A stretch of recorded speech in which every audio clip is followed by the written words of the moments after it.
Hey, what's up, YouTube?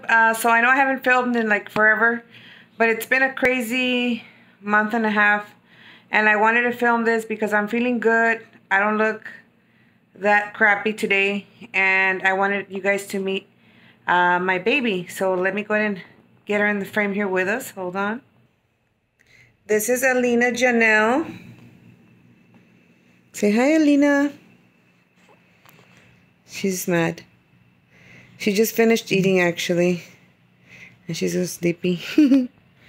So anyways, yeah, she's here now, and we love her so much, and I kind of just want to share with you guys a little bit of the craziness that's been going on in our lives. I mean, kind of crazy, but mostly good things because she's here. We're very happy. So she was actually due July 8th, right? And so I had my 38-week appointment. It was on a Tuesday, but that Sunday before, I started feeling a little sick. Like I had body aches and my arms were feeling really weird. So but I didn't really think much of it. And then Tuesday, my appointment was at 10. And like at 4 in the morning, I felt super sick. I had fever. My body was aching, chills, cough, just horrible. I felt horrible. And so, you know, with all the COVID stuff going on and everything, like, I still didn't really think that I had COVID, right? But I was like, okay. I mean, before I went into the doctor's office, I gave them a call. I told them, you know, I had those symptoms. And I said, I mean, what do you want me to do? Can I go into the office or not? So luckily that day, I told my husband, don't go to work because, you know, I don't know what they're going to tell me.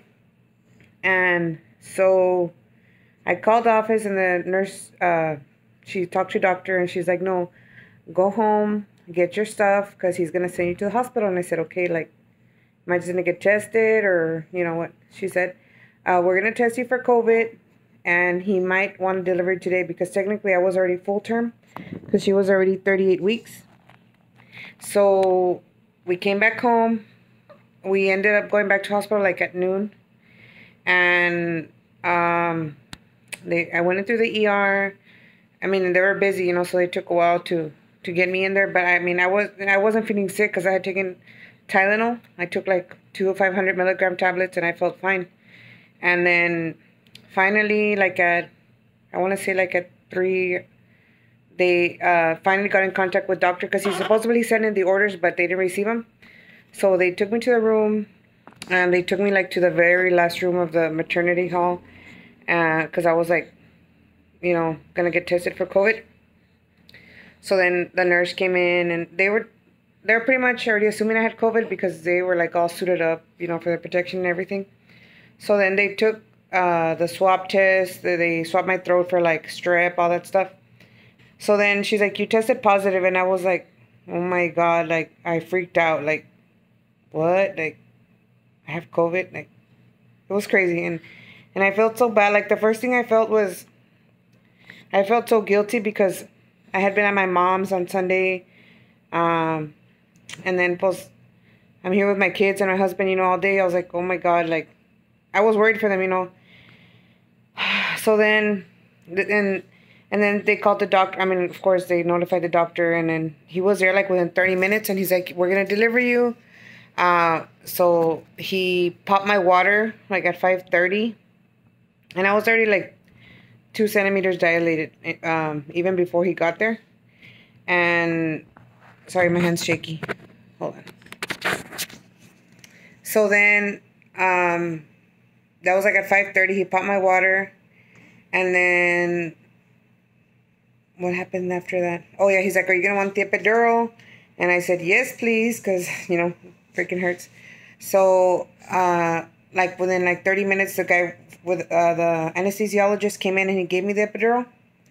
And this was at 5:30. So then they were like monitoring me, making sure everything was fine. And like this whole time, like they had me in the dark too, because I had like my blood pressure throughout my pregnancy was fine. But I guess because of the stress, and I was scared and everything, it was like high and low, and it wasn't very stable the whole time I was there. So I had me with the lights off, and just checking me, you know. And well, my husband was over here with the kids. He was all worried.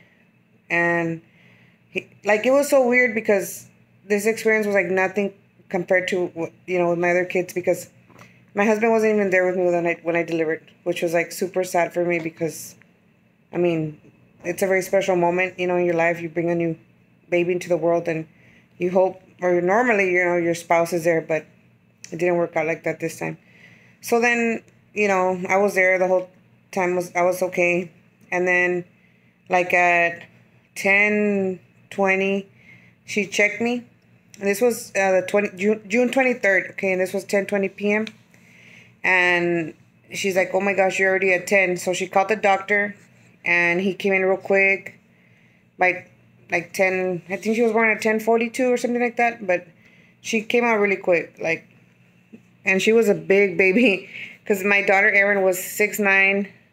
My son was 7'1", and she was 8 pounds 12 ounces. Like, when I saw her, I said, "Oh my gosh!" Even doctor's like, "She's a big baby," but I was just glad that, you know, I had a normal delivery. I didn't have to have a C-section or anything. And I was just kind of keeping my husband updated the whole time I was at the hospital, sending him text messages like, "Hey, they already gave me the shot. I'm this many centimeters dilated, blah, blah." And then as soon as she was born, they just let me take a few pictures of her. Nurse took a few pictures, and then they took her because I couldn't hold her. And they took her, and I didn't see her for like 24 hours. And it was kind of sad because I was by myself, and I didn't have my baby. And then if you've had a baby, you know, like, after you take out your baby, your stomach feels like really like empty. So like, I was in an empty room. I felt empty. I felt sad. I did cry because I was like, man, this is depressing, you know. And then I was like, what am I going to do when I go home? Because you have to quarantine and all that stuff. And they had told me, like, if your husband doesn't test negative, like, you can't take the baby home. Like, somebody else has to take care of the baby. And I was like, okay, like, what the hell am I going to do, you know? So then the next day, doctor's like, you know, we have to send you home. You can't stay here like that long. So I said, well, and like, I guess since all this COVID stuff is new, like, they really didn't know exactly what the protocol was either for like the, you know, everything's new. So they ended up letting me take her. I was discharged the next day, like around 11 p.m. And my husband picked me up, and we came home, right? And doctor's like, just pick her up just for what you have, you know, to like feed her, change her. So it was like the craziest 14 days of my life. Like, even for my husband and my kids, like, because they couldn't go into the room. And of course, like, it's their new baby sister. So especially my daughter Erin, she wanted to be like there, you know. So it was hard. And then had to be with a mask, and just my hands got super nasty. Like, they're barely recovering from all the hand washing I did because I was so, I mean, of course, we always have to be clean, but I was so scared to get her sick and get everybody sick. So, like, soap, sanitizer, like, it was crazy. And, but thank God, it's been already, we're going on 5 weeks postpartum. We're all still here. I healed, you know, from the COVID. I'm better now. I didn't have like major symptoms, but I had some days that were tough. Like, every now and then I would get a cough attack, and I really felt like I couldn't breathe. And it was scary. But I'm here, and I thank God for that because I get to hold my baby. I get to be with my kids, my husband. And yeah, like, it's crazy. It was crazy. But again, just got to be thankful. And if you're a pregnant woman and you're going through this, like, it's tough, but, you know, with God's help, we can get through anything. And I want to give a shout out to my family who, you know, checking up on me.